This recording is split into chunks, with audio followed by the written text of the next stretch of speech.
In another video, I talked about having 20/20 vision with respect to our spouse's strengths and being myopic or blind to their faults. And this could give the wrong impression that, okay, so love is blind, so anything goes.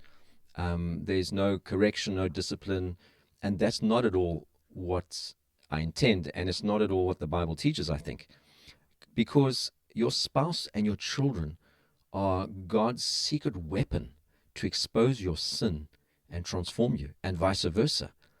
And in fact, they're God's weapon of mass destruction. You can put on a show at work, at church, on your social media, but you can't fool your spouse and your kids. And that's why God uses them. There's a verse that talks about iron sharpening iron.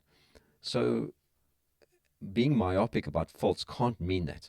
And again, the perfect balance is in what Jesus says.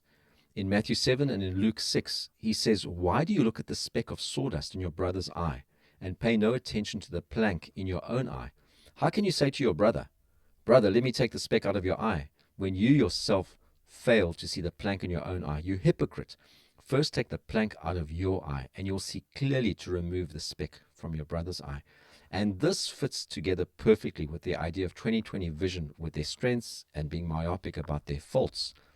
Because it's not that you don't correct, but you correct with truth.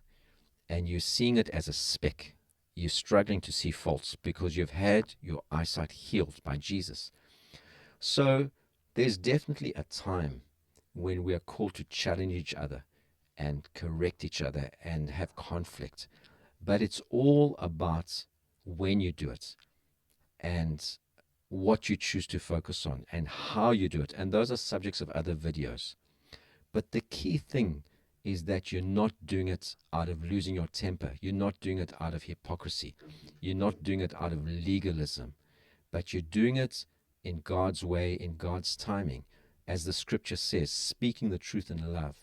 And when you're speaking, as though speaking the very words of God.